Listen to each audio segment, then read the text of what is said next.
বাংলাদেশের পানি সমস্যা সমাধানে তিস্তা উন্মুক্ত করে দেওয়া উচিত মত ভারতের বিশিষ্টজনদের। তিস্তা ইস্যুতে অগ্রগতি হচ্ছে জানালেন পররাষ্ট্রমন্ত্রী। সড়কের বেহাল দশায় এবারও ঈদযাত্রায় চাপ বাড়বে রেলপথে, যোগ হচ্ছে অতিরিক্ত ইঞ্জিন বগি। ঈদের আগে পরে থাকছে 20 ট্রেন। রাজধানীর বিভিন্ন স্থানে ভ্রাম্যমাণ আদালতের অভিযান, কেএফসি, মিনা বাজার সহ বিভিন্ন প্রতিষ্ঠানকে 13 লাখ টাকা জরিমানা। ময়মনসিংহের ফুলবাড়িয়ায় অপহরণের 2 মাস 17 দিন পর এসএসসি পরীক্ষায় জিপিএ 5 পাওয়া শিক্ষার্থীর লাশ উদ্ধার, আটক 1 জন।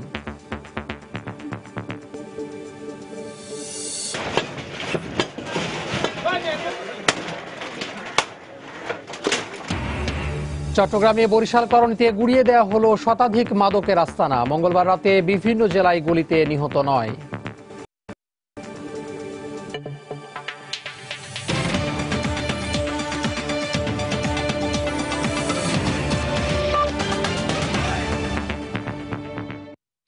প্রবাসের সময় সঙ্গে আছি আমি তোহা খান তামিম। উন্মুক্ত করে দেওয়া উচিত বলে মনে করেন ভারতের বিশিষ্টজনরা। এতে ভারতের কোনো ক্ষতি হবে না বলেও মনে করেন তারা। প্রধানমন্ত্রী শেখ হাসিনার 2 দিনের ভারত সফর নিয়ে প্রতিক্রিয়া জানাতে গিয়ে এ মন্তব্য করেন তারা। তাদের মতে এই সফর দুদেশের বন্ধুত্বপূর্ণ সম্পর্ককে আরও এক ধাপ এগিয়ে নেবে। বিশ্বভারতীর সমাবর্তন ও শান্তিনিকেতনে বাংলাদেশ ভবনের উদ্বোধনের শেষ মুহূর্তের প্রস্তুতিতে ব্যস্ত শিক্ষার্থীরা। আগামী 25শে মে প্রধানমন্ত্রী শেখ হাসিনা ও ভারতের প্রধানমন্ত্রী নরেন্দ্র মোদী এই ভবনের উদ্বোধন করবেন।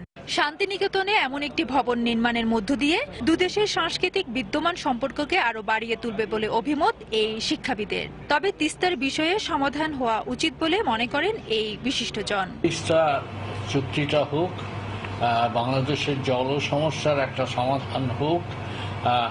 আমরা বাংলাদেশকে জলে বঞ্চিত করে তাকে ওই পীর চাপানির মতো একটা বঙ্গভবন করব শান্তিনিকেতনে, এইটা আমি কোনো সমাধান বলে মনে করি না। আমার নিজের ধারণা যে তিস্তাকে খুলে দিলে আমাদেরই উপকার হবে, ভারতেরই উপকার হবে। এদিকে প্রধানমন্ত্রীর এই সফরকে কেন্দ্র করে সব ধরনের প্রস্তুতি নেওয়া হয়েছে বলে জানান ডেপুটি হাই কমিশনার। এবারের এই যে ভিজিটটা, এটা আমাদের বাংলাদেশ এবং ভারতের মধ্যকার যে সাংস্কৃতিক যে বিদ্যমান সুসম্পর্ক রয়েছে এটাকে আরো বাড়িয়ে তুলবে এবং এই ক্ষেত্রে আমাদের শান্তিনিকেতনের নতুন যে নবনির্মিত বাংলাদেশ ভবন, সেটি একটি উল্লেখযোগ্য মাইলফলক হিসেবে ভূমিকা পালন করবে। এছাড়া আগামী 26শে মে আসানসোলে কাজী নজরুল বিশ্ববিদ্যালয় প্রধানমন্ত্রী শেখ হাসিনাকে সম্মানসূচক ডিলিট ডিগ্রি প্রদান করবে। ফেরদৌস লিপি, সময় সংবাদ, শান্তিনিকেতন, পশ্চিমবঙ্গ, ভারত। নরেন্দ্র মোদী আগ্রহ দেখালে প্রধানমন্ত্রী শেখ হাসিনার ভারত সফরে বাংলাদেশের জাতীয় নির্বাচন নিয়ে আলোচনা হতে পারে বলে জানিয়েছেন পররাষ্ট্রমন্ত্রী আবুল হাসান মাহমুদ আলী। বুধবার বিকেলে মন্ত্রণালয়ে এক ব্রিফিংয়ে তিনি একথা জানান। এছাড়া তিস্তা ইস্যুতে অগ্রগতি হচ্ছে বলেও জানান পররাষ্ট্রমন্ত্রী। If Mr. Modi asks her about it, why not? Yeah.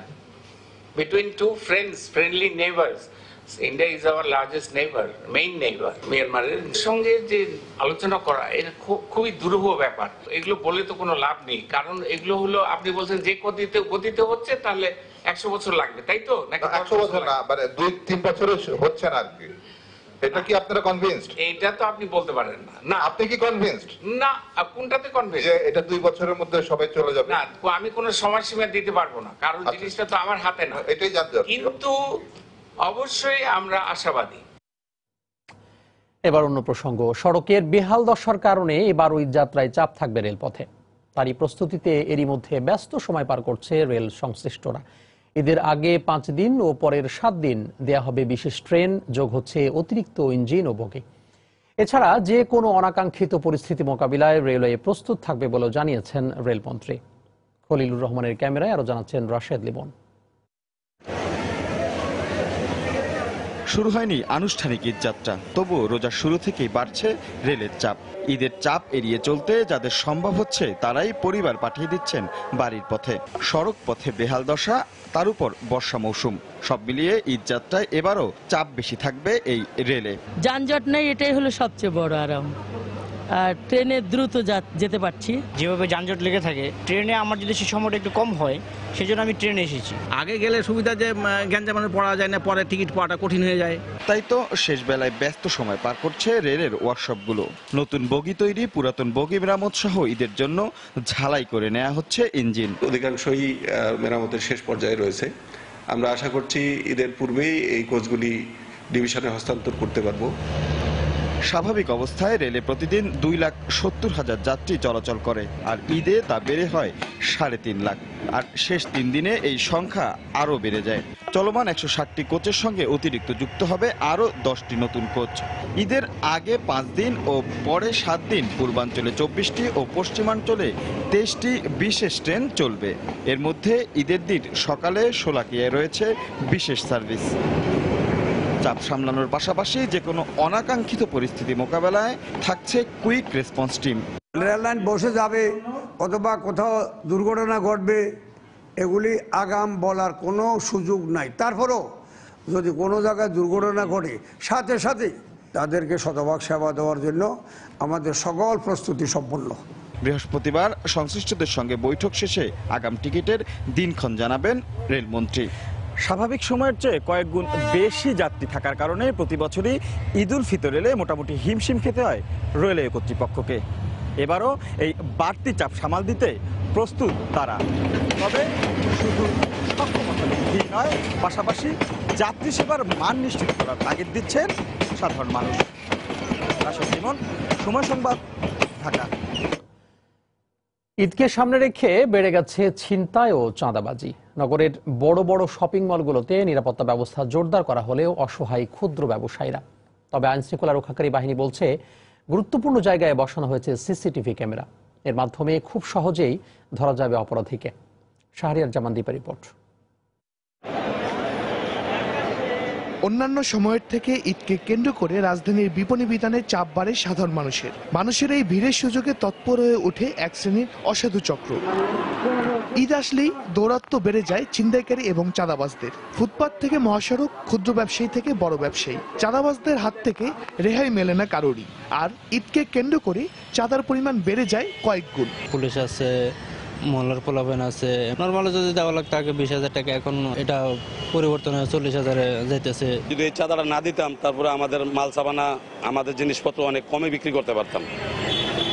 এসব বিষয়কে সামনে রেখে আসন্ন ঈদে আইনশৃঙ্খলা রক্ষা বাহিনী দোকান মালিকদের সাথে সমন্বয় করে সার্বিক নিরাপত্তা ব্যবস্থা নিয়েছে। আইনশৃঙ্খলা বাহিনীর সদস্যদের পাশাপাশি প্রতিটি বিপণী বিতানে থাকছে নিজস্ব নিরাপত্তা ব্যবস্থা। বাড়ানো হয়েছে পুলিশের টহল, বড় শপিং মলের সামনে বসানো হয়েছে আইনশৃঙ্খলা বাহিনীর ক্যাম্প।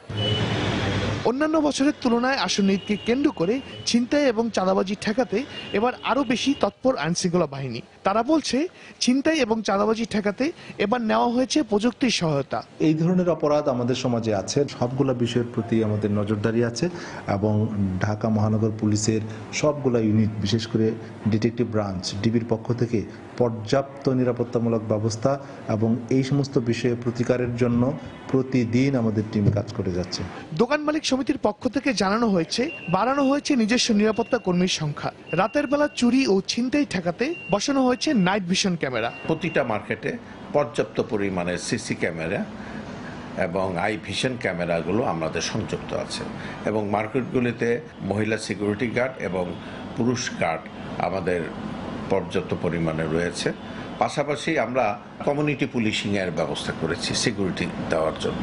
ছিনতাই হতে রক্ষা পেতে ব্যবসায়ীদের নগদ টাকা বহনের সময় আইনশৃঙ্খলা রক্ষা বাহিনীর সহায়তা নেওয়ার আহ্বান জানান এই ব্যবসায়ী নেতা। বাহিনীর কাছে শাহরিয়ার জামান দীপ, সময় সংবাদ, ঢাকা। এদিকে চট্টগ্রামে প্রভাবশালীদের চাঁদা দিয়ে ফুটপাতে ব্যবসা করতে হয় বলে জানিয়েছেন হকাররা। ফেনীতে পুলিশের বিরুদ্ধে হয়রানি ও চাঁদা নেয়ার অভিযোগ চালকদের। চট্টগ্রাম থেকে পার্থপ্রতিম বিশ্বাস ও ফেনী থেকে আতিয়ার সজলের পাঠানো তথ্য ও ছবিতে রিপোর্ট। চট্টগ্রামে নগরীর জিসি মোড়, নিউ মার্কেট, কাজীর দেউরি সহ বেশ কয়েকটি এলাকায় বেড়েছে ছিনতাইয়ের ঘটনা। পাশাপাশি এসব এলাকার হকারদের অভিযোগ, প্রভাবশালীদের চাঁদাবাজির কারণে ঠিকমতো ব্যবসা করতে পারছেন না তারা। প্রতি বছর ঈদের আগে চাঁদাবাজদের দৌরাত্ম্য বেড়ে যায় বলে জানান হকাররা। এদিকে মহাসড়কে চাঁদাবাজি বন্ধ না হলে অনির্দিষ্টকালের জন্য ঢাকা চট্টগ্রাম মহাসড়কে পণ্য বোঝাই পরিবহন চলাচল বন্ধের হুঁশিয়ারি দিয়েছে আন্তজেলা ট্রাক ও কাভার্ড ভ্যান মালিক সমিতি। কাগজপত্র যদি কোনো সমস্যা থাকে তাইলে মামলা না দিয়ে টাকা চায়।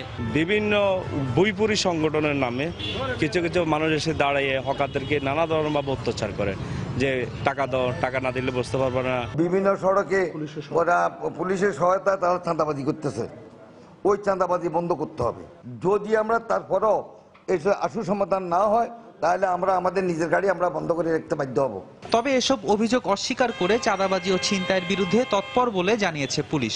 যেহেতু আমরা ফুটপাত অ্যালাউই করতেছি না, সো এখানে চাঁদাবাজির কোনো প্রশ্ন ওঠে না। প্রতিবারই দেখা যায় যে রমজানকে ঘিরে বিভিন্ন ধরনের ছিনতাইকারী চক্রটা আসলে সক্রিয় থাকে, তো আমরা তাদের পিসিপি নিয়ে কাজ করতেছি।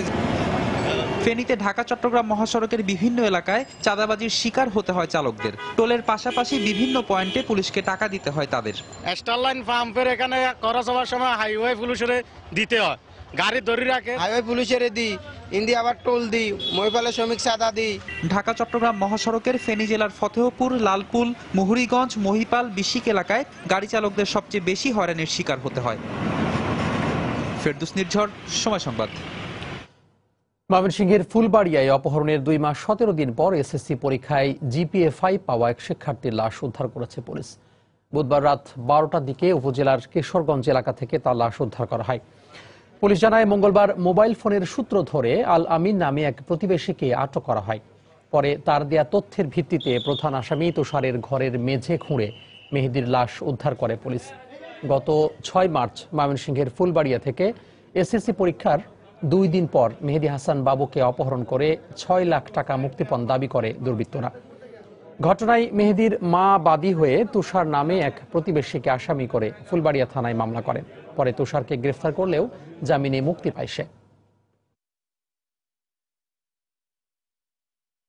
আমরা এর তীব্র নিন্দা জানাই, আর যারা যারা এর সাথে জড়িত যে কাজ করছে তারা সবাইকে যেন ফাঁসি যায়। আমরা চাচ্ছি যে এলাকায় যেন আমাদের এরকম আর ঘটনা না ঘটে। মেহেদী ভিকটিম, তাদের এক বান্ধবী আছে, সেই বান্ধবীটাকে প্রেমের অফার টফার দিতে হচ্ছে তুষার। তো সেই ক্ষেত্রে মেহেদী খানিকটা প্রতিবন্ধকতা করে। এই প্রতিবন্ধকতার কারণেই মেহেদীর উপরে ক্ষিপ্ত হয়ে মেহেদীকে ডেকে নিয়ে তারা পরিকল্পিতভাবে হত্যা করে। তো এটা হচ্ছে প্রাথমিকভাবে আমরা মোডাস অপারেন্ডি পেয়েছি। এই মুহূর্তে ময়মনসিংহের ফুলবাড়িয়ায় আছেন রিপোর্টার হারুন রশিদ, সরাসরি চলে যাচ্ছে তার কাছে। হারুন, ময়মনসিংহের ফুলবাড়িয়ার পলাশিহাটা বহুমুখী উচ্চ বিদ্যালয়ের মেধাবী শিক্ষার্থী মেহেদী হাসান বাবুর মৃতদেহ অপহরণের প্রায় 2 মাস 17 দিন পর কেশরগঞ্জ, ফুলবাড়িয়ার কেশরগঞ্জ বাজার থেকে উদ্ধার করেছে পুলিশ।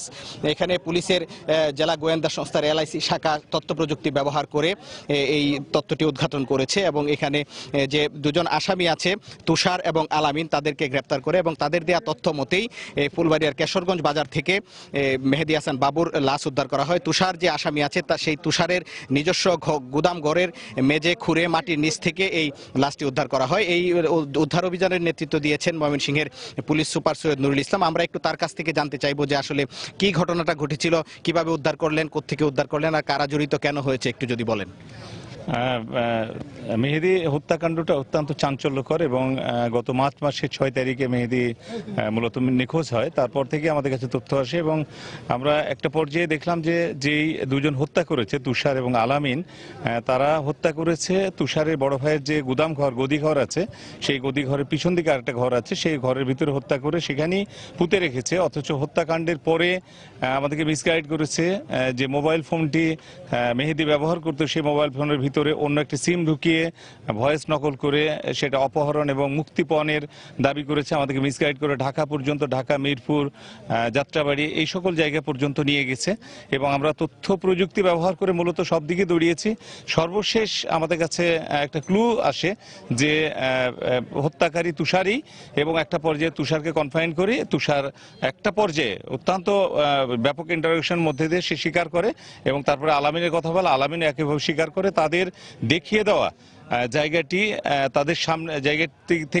তাদের সামনে আমরা এই লাশ মাটির নিচ থেকে উদ্ধার করি। ধন্যবাদ। শুনছিলেন যে এখানে পুলিশ সুপার জানাচ্ছিলেন কিভাবে সেই লাশটি উদ্ধার করা হয়েছে।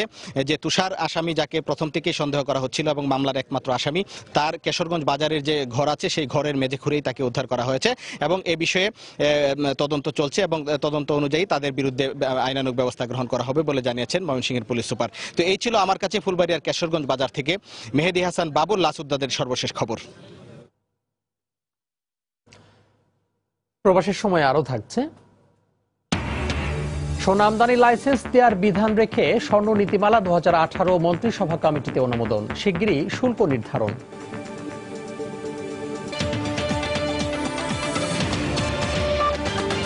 রমজানের ষষ্ঠ দিনে উচ্চ আদালতের বিচারপতি, কূটনীতিক এবং সামরিক বেসামরিক কর্মকর্তাদের সঙ্গে ইফতার করেছেন প্রধানমন্ত্রী শেখ হাসিনা। বুধবার সন্ধ্যায় গণভবনে ইফতারে যোগ দেন বাংলাদেশে নিযুক্ত বিভিন্ন দেশের কূটনীতিক ও উচ্চ আদালতের বিচারকরা। ইফতার মাহফিলের শুরুতে প্রধানমন্ত্রী অনুষ্ঠানস্থল ঘুরে ঘুরে অতিথিদের সঙ্গে কুশল বিনিময় করেন। পরে দেশ ও জাতির কল্যাণ কামনায় দোয়া ও মোনাজাত করা হয়।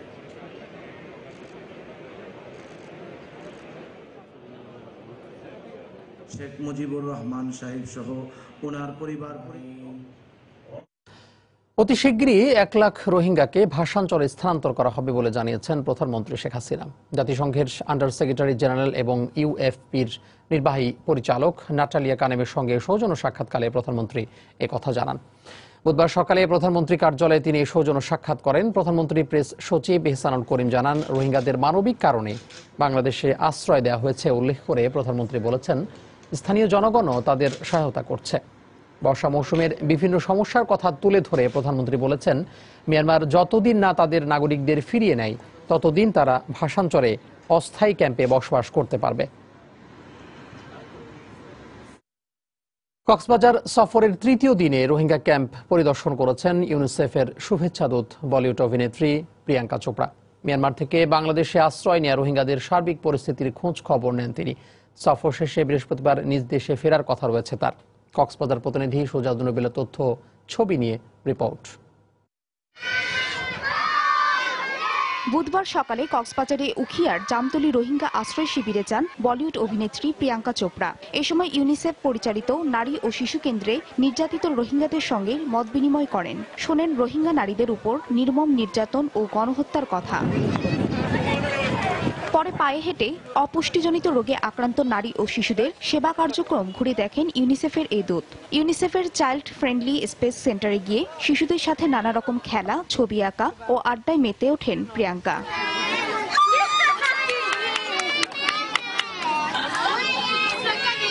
এরপর সেখান থেকে কুতুপালংয়ের একটি রোহিঙ্গা ক্যাম্প পরিদর্শন করে নারী ও শিশুদের সাথে কথা বলেন তিনি। এ সময় পুষ্টি ও স্বাস্থ্যসম্মত খাবার সরবরাহ নিশ্চিতে বিভিন্ন পরামর্শ দেন তিনি। মঙ্গলবার প্রিয়াঙ্কা চোপড়া টেকনাফের সাবরাং ও বালুখালী রোহিঙ্গা ক্যাম্প পরিদর্শন করেন। সোমবার 4 দিনের সফরে কক্সবাজার আসেন ইউনিসেফের শুভেচ্ছা দূত প্রিয়াঙ্কা চোপড়া। সফর শেষে আগামীকাল নিজ দেশে ফেরার কথা রয়েছে তার। সময় সংবাদ, কক্সবাজার। প্রধানমন্ত্রীর শিক্ষা সহায়তা ট্রাস্টের উপদেষ্টা পরিষদের 5ম সভা অনুষ্ঠিত হয়েছে। বুধবার সকালে প্রধানমন্ত্রী কার্যালয়ে অনুষ্ঠিত সভায় প্রধান অতিথি হিসেবে উপস্থিত ছিলেন প্রধানমন্ত্রী শেখ হাসিনা। অন্যদের মধ্যে উপস্থিত ছিলেন শিক্ষামন্ত্রী নুরুল ইসলাম নাহিদ, প্রাথমিক ও গণশিক্ষামন্ত্রী মুস্তাফিজুর রহমান ও ঢাকা বিশ্ববিদ্যালয়ের উপাচার্য অধ্যাপক ডক্টর আখতারুজ্জামান সহ প্রধানমন্ত্রীর শিক্ষা সহায়তা ট্রাস্টি বোর্ডের সদস্যরা। দেখছেন প্রবাসের সময়, সঙ্গে থাকুন।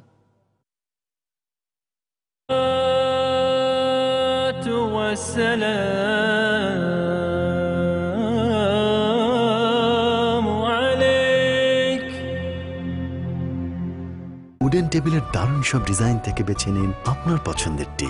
Regal furnish your dream. দেখছেন প্রবাসের সময়। ক্লিক সিলিং ফ্যান, এই হাওয়া ছড়িয়ে যাবে সবখানে। খুলনার মতো গাজীপুর সিটি নির্বাচনও অবাধ ও সুষ্ঠু হবে বলে মন্তব্য করেছেন আওয়ামী লীগের উপদেষ্টা মণ্ডলীর সদস্য তোফায়েল আহমেদ। বুধবার দুপুরে সচিবালয়ে কানাডীয় হাইকমিশনারের সঙ্গে বৈঠক শেষে তিনি সাংবাদিকদের কথা বলেন। বিএনপির আরেকটা বড় তাদের চারিত্রিক বৈশিষ্ট্য হলো নির্বাচন কমিশনকে বিতর্কিত করা। খুলনাটা যেভাবে হয়েছে, গাজীপুরের নির্বাচন অবাধ এবং নিরপেক্ষ হবে। এবং আমরা মনে করি যে বিএনপির সবকিছু ত্যাগ করে নির্বাচনের প্রস্তুতি গ্রহণ করেই হবে তাদের জন্য মঙ্গল। কারণ তারা যত ব্যাখ্যা দেয়, তাদের চেয়ারপারসন তারা নির্বাচন করবে না, কিন্তু নির্বাচন তো থেমে থাকবে না। এদিকে খুলনা সিটি কর্পোরেশন নির্বাচন সুষ্ঠু হয়নি উল্লেখ করে গাজীপুর সিটি নির্বাচন নিয়ে শঙ্কা প্রকাশ করেছেন বিএনপি মহাসচিব মির্জা ফখরুল ইসলাম আলমগীর। বুধবার সকালে ঠাকুরগাঁওয়ে নিজ বাসভবনে সাংবাদিকদের সঙ্গে আলাপকালে একথা বলেন তিনি। বিরোধী দলকে নির্মূল করার জন্য সরকার আইন শৃঙ্খলা রক্ষা বাহিনীকে ব্যবহার করছে বলে অভিযোগ করেন মির্জা ফখরুল। গাজীপুরের নির্বাচন সম্পর্কে আমরা প্রথম থেকে বলে আসছি যে সেখানে যে এসপি দায়িত্বে আছেন সেই এসপি চিহ্নিত আওয়ামী লীগ, তাকে রেখে ওখানে কখনোই একটা সুষ্ঠু নিরপেক্ষ নির্বাচন সম্ভব নয়। খুলনার নির্বাচন একইভাবেই আপনার করা হয়েছে, সমস্ত কেন্দ্র দখল করা হয়েছে। বিরোধী পক্ষকে একেবারেই নির্মূল করার জন্য আইন শৃঙ্খলা রক্ষাকারী বাহিনীকে ব্যবহার করা হচ্ছে। কুমিল্লা ও নড়াইলে আলাদা দুই মামলায় বিএনপি চেয়ারপারসন বেগম খালেদা জিয়ার জামিন আবেদনের শুনানি কাল পর্যন্ত মুলতবি করেছেন হাইকোর্ট। বুধবার দুপুর 2টা থেকে বিকেল 3:15 পর্যন্ত উভয় পক্ষের শুনানি শেষে বিচারপতি AK-M আসাদুজ্জামান ও বিচারপতি JBM হাসানের সমন্বয়ে গঠিত হাইকোর্টের দ্বৈত বেঞ্চ শুনানি মুলতবি করেন। জিয়া অরফানেজ ট্রাস্ট দুর্নীতি মামলায় বেগম জিয়া জামিন পেলেও নাশকতা সহ 6টি মামলায় গ্রেফতার থাকায় মুক্তি পাচ্ছেন না বেগম জিয়া। এদিকে ভুয়া জন্মদিন পালন সহ মানহানির অপর 2 মামলায় বেগম জিয়ার জামিন আবেদনের বিষয়ে আগামী সোমবার শুনানির দিন ধার্য রয়েছে। প্রবাসের সময় আরও থাকছে। গুজবের অবসান ঘটিয়ে অবশেষে প্রকাশলেন সৌদি ক্রাউন প্রিন্স মোহাম্মদ বিন সালমান। দেশটির বিশ্বকাপগামী ফুটবল দলের সঙ্গে বৈঠক।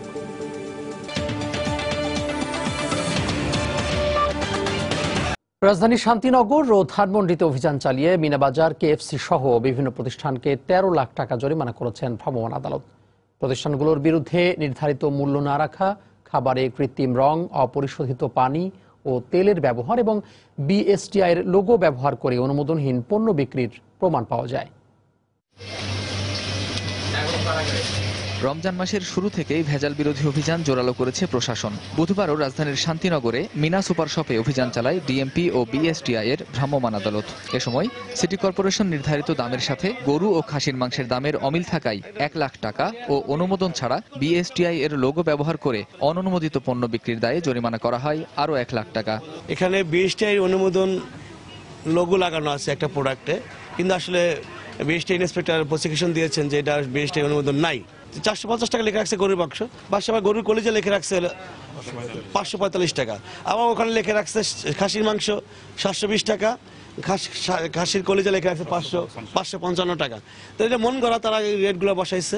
এই অপরাধ থেকে এই যে ধার্যকৃত মূল্যের অধিক মূল্য রাখার দায় 1 লক্ষ টাকা জরিমানা করা হয়েছে। এদিকে ধানমন্ডিতে KFC-কে অপরিশোধিত পানি ও তেল ব্যবহারের অভিযোগে 1 লাখ ও অস্বাস্থ্যকর পরিবেশ এবং কাপড়ের রং খাবারে মেশানোর দায়ে মেজবান রেস্তোরাঁকে 4 লাখ টাকা জরিমানা করে র্যাব ও BSTI এর ভ্রাম্যমাণ আদালত। KFC-তে প্রথম যেটা হচ্ছে সেটা হলো তাদের যে পানি ফিল্টারিং সিস্টেম সেটা আসলে কাজ করছে না, ফলে এই লোকজনকে কিন্তু আসলে পিউরিফাইড পানি থেকে বঞ্চিত হচ্ছে। মেজবানের যে রেস্টুরেন্টটা রয়েছে এইখানে জর্দায় যে সমস্ত রং ব্যবহার করা হচ্ছে, এই রঙগুলো ইন্ডাস্ট্রিয়াল গ্রেডের রং বা টেক্সটাইল ডাই বা কাপড়ে ব্যবহার করার জন্য রং, এটি খুব মারাত্মক একটি বিষয়, কারণ এগুলি কার্সিনোজেনিক, মানুষের ক্যান্সার থেকে শুরু করে যে কোনো ডিজিজ হতে পারে। এছাড়া জিগাতলায় কয়েকটি খাবারের দোকানে অভিযান চালিয়ে অস্বাস্থ্যকর পরিবেশের দায়ে আরও 1 লাখ টাকা জরিমানা করা হয়। কামরুজ্জামান মামুন, সময় সংবাদ, ঢাকা। রাজধানীতে গড়ে ওঠা অনেক নামি দামি রেস্টুরেন্ট আর সুপার শপে গিয়ে প্রায়ই প্রতারিত হচ্ছেন গ্রাহক। ভেজাল খাবারের পাশাপাশি রয়েছে মেয়াদ উত্তীর্ণ খাবার বিক্রির অভিযোগও। মেয়াদ উত্তীর্ণ খাবারের প্যাকেটে নতুন স্টিকার লাগিয়ে মেয়াদ বাড়ানোর অপচেষ্টা করছে অনেকে। এই ধরনের ঘটনা শাস্তিযোগ্য অপরাধ বলে জানান ভোক্তা সংরক্ষণ অধিদপ্তর ও র্যাবের ভ্রাম্যমাণ আদালতের কর্মকর্তা। সাজিদ আরাফাতের রিপোর্ট। বাইরে চাকচিক্য, ভেতরে প্রতারণার চিত্র। রাজধানীর বিভিন্ন এলাকার অভিজাত রেস্টুরেন্টগুলোতে খেতে গিয়ে বিভ্রান্তির মুখে পড়ছেন গ্রাহকরা। মেয়াদ উত্তীর্ণ খাবারের গায়ে মেয়াদ বাড়িয়ে নতুন স্টিকার লাগানো হচ্ছে। এ ধরনের কাজ গ্রাহকদের স্বাস্থ্যের জন্য অনেকটাই হুমকি স্বরূপ। একটি স্টিকারের উপরে আর একটি স্টিকার এবং একটি ডেটটা আজকে শেষ হয়ে যাচ্ছে, পরের ডেট আরও 3 দিন এক্সটেন্ডেড ডেটে উপরে আরেকটি স্টিকার বসানো হয়েছে। সবকটার মধ্যেই এরকম এক্সপায়ারি ডেটটা এক্সটেন্ডেড করা, মানে 2টা স্টিকার লাগানো, তো এটা তো আসলে একটা ক্রাইম। এমন ঘটনায় রেস্টুরেন্টে দায়িত্বরত সুপারভাইজার নিজেদের ভুল স্বীকার করলেন। তো এটা আমাদের হেড অফিস থেকে আসে, ওরা হয়তো মিসআন্ডারস্ট্যান্ডিং করে লাগাইছে, এখানে ভুলটা আমাদের নতুন স্বীকার করি আমরা, যেখানে ভুলটা করছে। হ্যাঁ, এটা বড় একটা অপরাধ। ভোক্তা অধিকার সংরক্ষণ আইন বলছে ভুক্তভোগীদের অভিযোগের ভিত্তিতে জরিমানা আদায় ও অভিযোগকারীকে সে জরিমানার 25% ক্ষতিপূরণ হিসেবে দেয়া হয়ে থাকে। মেয়াদ উত্তীর্ণ ওষুধ পাওয়া যাচ্ছে, মেয়াদ উত্তীর্ণ খাবার পাওয়া যাচ্ছে, আমরা সেখানে জরিমানা করতেছি, এবং কেউ যদি অভিযোগ করে সে অভিযোগের ভিত্তিতে যে জরিমানা করা হয় সেটা 1/4 আবার সে অভিযোগকারী পায়। র্যাব জানায় নিরাপদ খাদ্য নিশ্চিতের জন্য ভেজাল বিরোধী অভিযান অব্যাহত আছে, তবে পরিস্থিতি নিয়ন্ত্রণে আনতে আরও সময় প্রয়োজন। শুধুমাত্র যে নিম্ন শ্রেণী বা মধ্যম মানের রেস্টুরেন্টে কিছু তা না, কিন্তু আমরা একদম ব্র্যান্ডেড সবগুলো হচ্ছে ব্র্যান্ডেড ফাস্টফুডের দোকানেও কিন্তু দেখলাম যে আপনার মেয়াদ উত্তীর্ণ আপনার বিভিন্ন পণ্য তারা ব্যবহার করছে। এটা আমরা এমনও পেয়েছি মেয়াদ উত্তীর্ণের তারিখকে উৎপাদনের তারিখ বানিয়ে আপনার 1 বছর বাড়িয়ে দিয়ে সেই সমস্ত খাবার বাজারে ছেড়ে দিয়েছে। মেয়াদ উত্তীর্ণ এসব খাবার অনেক সময় প্রাণঘাতী হতে পারে বলেও সংশয় এই বিশেষজ্ঞের। একটা নির্দিষ্ট সময়ের পরে স্ট্রং ডায়রিয়া হলে যেরকম হয় ঠিক ওই ধরনের সমস্যার রোগী আক্রান্ত হবে, এবং যদি আরও মারাত্মক কিছু হয়, কোলিফর্ম ব্যাকটেরিয়া ওখানে থাকে, তাহলে কিন্তু রোগীর প্রাণ সংশয় হতে পারে। এক পরিসংখ্যানে দেখা যায় গত 2 বছরে এই দুটি সংস্থার জরিমানা আদায়ের পরিমাণ প্রায় 17 কোটি টাকারও বেশি। সংশ্লিষ্টদের দাবি নিয়মিত মনিটরিং তো বটেই, গ্রাহকদের সচেতনতাও পারে সবার জন্য নিরাপদ খাদ্য নিশ্চিত করতে। সাজিদ আরাফাত, সময় সংবাদ, ঢাকা।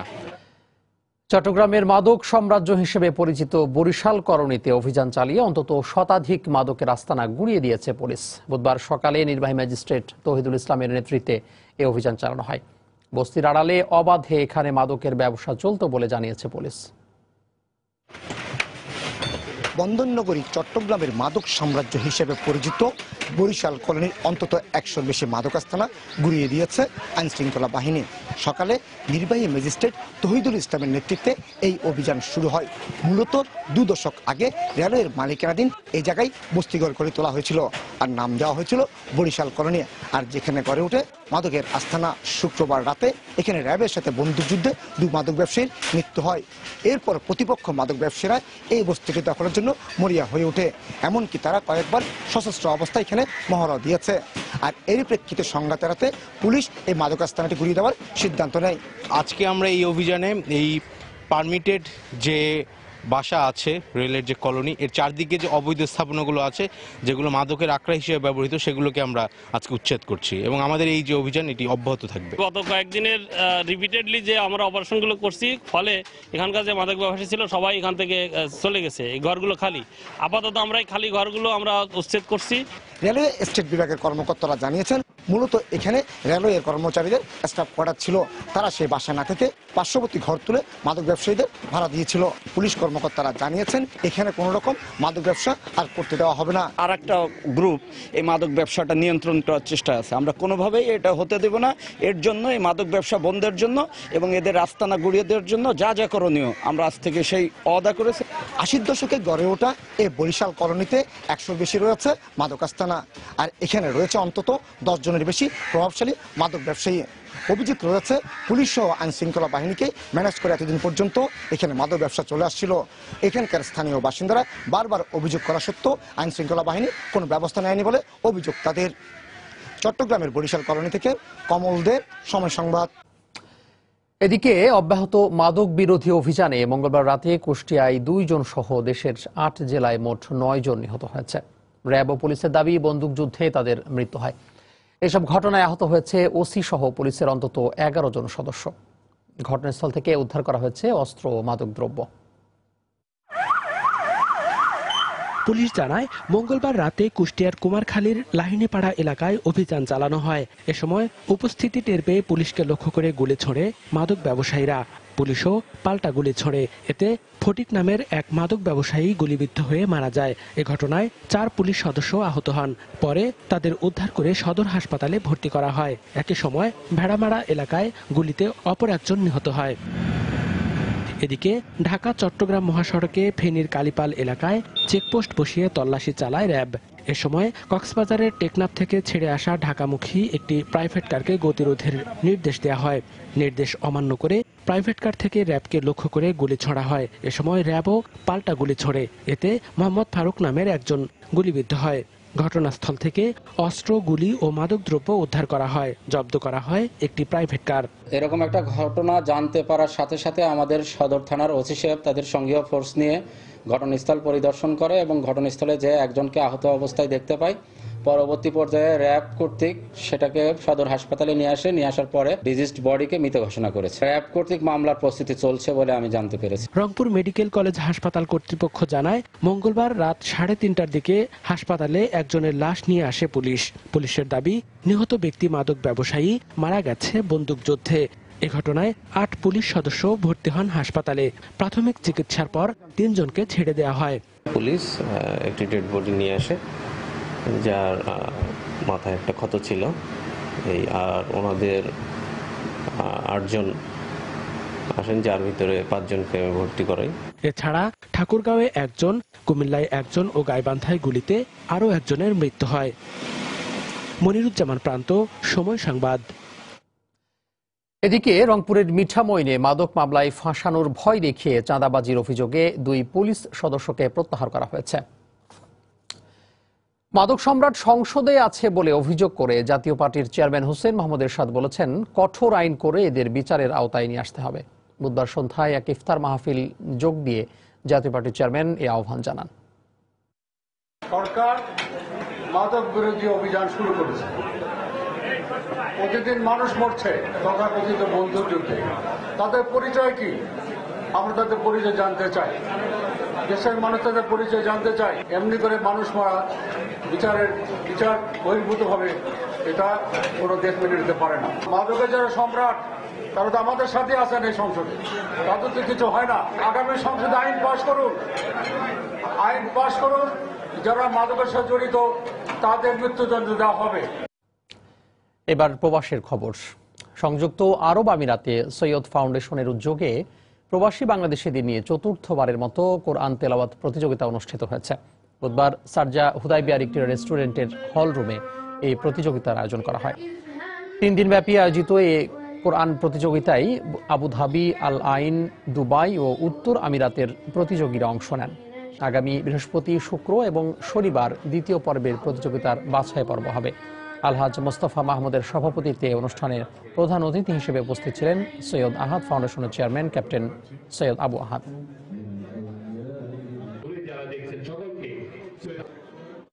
2.5 বছরেও বেসিক ব্যাংকের প্রায় 4,000 কোটি জালিয়াতির তদন্ত শেষ না হওয়ায় 56 মামলার সব তদন্ত কর্মকর্তাকে তলব করেছেন হাইকোর্ট। আগামী বুধবার হাজির হয়ে এর ব্যাখ্যা দিতে বলা হয়েছে। একই সঙ্গে জমা দিতে বলা হয়েছে মামলার সব নথিও। বেসিক ব্যাংকের ঋণ জালিয়াতির ঘটনায় 2015 সালের সেপ্টেম্বরে মতিঝিল, পল্টন ও গুলশান থানায় 156 জনকে আসামি করে 56টি মামলা করা হয়। কিন্তু এসব মামলায় তদন্ত এখনও শেষ না হওয়ায় অনেক আসামি জামিনে বের হয়ে যাচ্ছেন। বুধবার এই মামলার কয়েকজন আসামি জামিন চাইলে বিচারপতি এম এনায়েতুর রহিম ও বিচারপতি শহীদুল করিমের সমন্বয়ে গঠিত বেঞ্চ এই নির্দেশ দেন।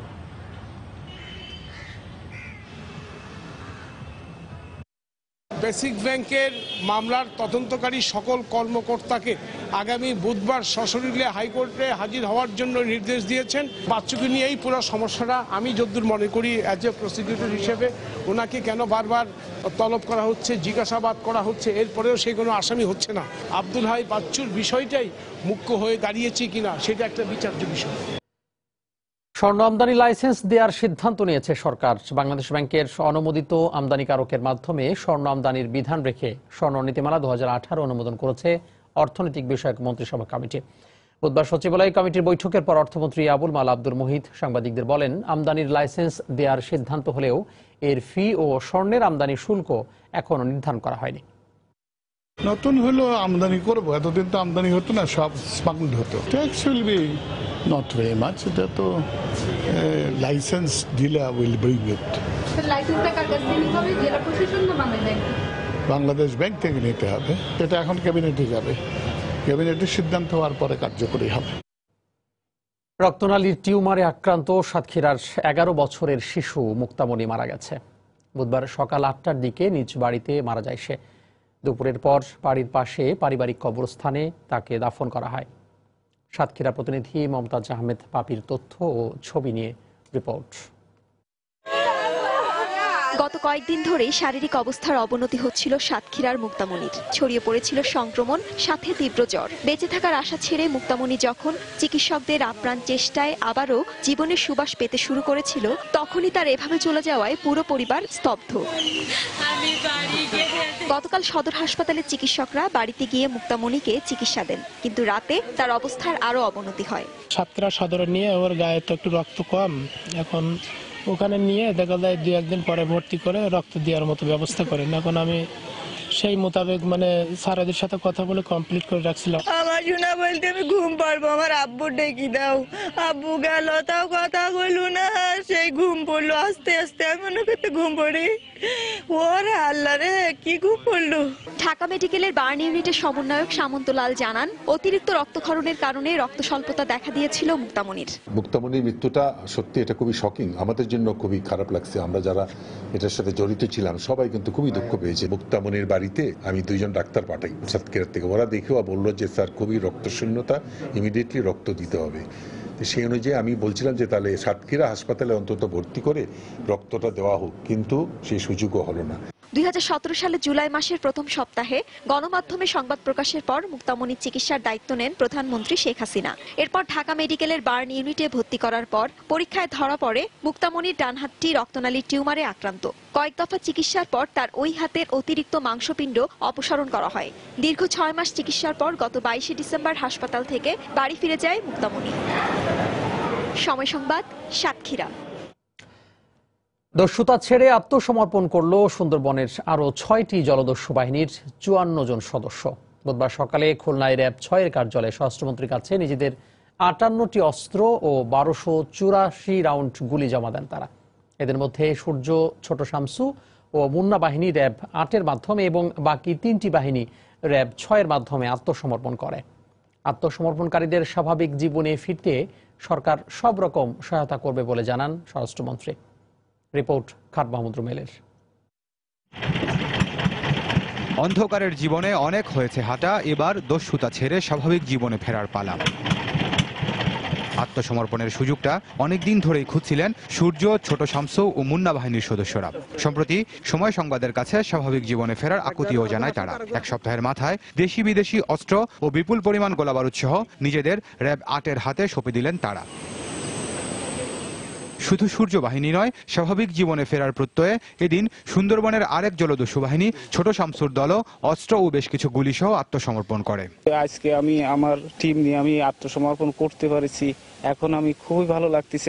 র‍্যাব 8-এর মাধ্যমে, আপনার মাধ্যমে, স্বরাষ্ট্রমন্ত্রীর মাধ্যমে আপনারা তাই আমাকে যে উপকারটা করলেন, আমার সাধারণ জীবনযাপন করার সুযোগ করে দিলেন। সরকার যদি কিছু আর্থিক সহায়তা করে তাহলে দেখা গেল সংসারটা একটু ভালোভাবে চলে গেল। আমরা সুন্দর জীবনে ফিরে যেতে চাই এবং আমাদের যান বিজ্ঞান চাই। র‍্যাব কর্মকর্তা বলছেন, আত্মসমর্পণ করলে জলদস্যুদের প্রয়োজনীয় নানা সহায়তা করে থাকেন তারা। আমরা ইতিমধ্যে আরো 5টি থেকে 6টি বাহিনীর সাথে কথা বলছি যে অল্প সময়ের মধ্যে এই ছোট শামসু বাহিনীর মতো স্বাভাবিক জীবনে ফিরে আসবে। হত্যা এবং ধর্ষণ মামলা ছাড়া অন্য মামলায় তাদের জামিনে মুক্তির ব্যাপারেও আইনি সহায়তা দেবে র‍্যাব। র‍্যাব বলছে, সুন্দরবনকে জলদস্যু মুক্ত করার যে উদ্যোগ তারা নিয়েছেন সেই প্রক্রিয়ায় এক ধাপ অগ্রগতি হলো এই আত্মসমর্পণের মধ্য দিয়ে। আগামী দিনেও আত্মসমর্পণের এই ধারা অব্যাহত থাকবে, এমনটাই আশা র‍্যাবের। পরে জলদস্যুদের নিয়ে খুলনার দিকে যাত্রা করে অভিযানকারীরা। খুলনায় র‍্যাব 6-এর মাধ্যমে আত্মসমর্পণ করে আরো 3টি বাহিনী। সবাই স্বরাষ্ট্রমন্ত্রী ও র‍্যাব মহাপরিচালকের কাছে অস্ত্র জমা দিয়ে আনুষ্ঠানিকভাবে আত্মসমর্পণ করে। আমরা শুধুমাত্র আত্মসমর্পণ অনুষ্ঠান করিয়ে শেষ করতে চাইনি। মাননীয় প্রধানমন্ত্রী শুরু থেকে আমাদের বলেছেন এদেরকে পুনর্বাসন করতে হবে এবং পুনর্বাসনের জন্য আমরা প্রতিনিয়ত এদের জন্য কাজ করে যাচ্ছি। এই যে মানুষগুলো অভাবের তাড়নায় হোক কিংবা অবস্থার তাড়নায় হোক কিংবা বিপদে পড়ে হোক কিংবা নিজের দস্যুগিরি করার জন্য যারা গিয়েছেন স্বাভাবিক জীবনে ফিরে আসে এবং ফিরে এসে তারা যেন তাদের সাথীদেরকে বলতে পারে যে তোমরাও ফিরে আসো। এই 6টি বাহিনী নিয়ে এখন পর্যন্ত সুন্দরবনের 26টি জলদস্যু বাহিনীর 271 জন সদস্য আত্মসমর্পণ করল। খান মোহাম্মদ রুমেল, সময় সংবাদ, খুলনা। এ পর্যায়ে শীর্ষ সংবাদগুলো জানিয়ে দিচ্ছি আরো একবার। বাংলাদেশের পানি সমস্যা সমাধানে তিস্তা উন্মুক্ত করে দেওয়া উচিত মত ভারতের বিশিষ্টজনদের। তিস্তা ইস্যুতে অগ্রগতি হচ্ছে জানালেন পররাষ্ট্রমন্ত্রী। সড়কের বেহাল দশায় এবারও ঈদযাত্রায় চাপ বাড়বে রেলপথে। যোগ হচ্ছে অতিরিক্ত ইঞ্জিন ও বগি। ঈদের আগে পরে থাকছে বিশেষ ট্রেন। রাজধানীর বিভিন্ন স্থানে ভ্রাম্যমাণ আদালতের অভিযান। কেএফসি, মিনাবাজার সহ বিভিন্ন প্রতিষ্ঠানকে 13 লাখ টাকা জরিমানা। ময়মনসিংহের ফুলবাড়িয়ায় অপহরণের 2 মাস 17 দিন পর এসএসসি পরীক্ষায় জিপিএ 5 পাওয়া শিক্ষার্থীর লাশ উদ্ধার, আটক একজন।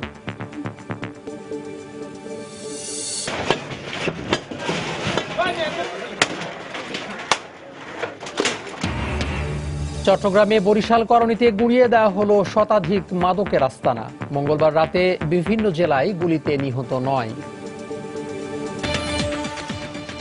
এই ছিল প্রবাসের সময়ে। যে কোনো খবর পেতে ভিজিট করুন সময়নিউজ.tv। যে কোনো বাংলা লিঙ্ক ও রবি নম্বর থেকে সময় সংবাদের খবর, অনুষ্ঠান সূচি জানতে এবং যে কোনো তথ্য সময় সংবাদকে জানাতে ডায়াল করুন 16242 নম্বরে। এছাড়া এই মাত্র পাওয়া খবর আপনার মোবাইলে পেতে SMS করুন *BND কে পাঠিয়ে দিন 16242 নম্বরে। আর সঙ্গে থাকুন সময়।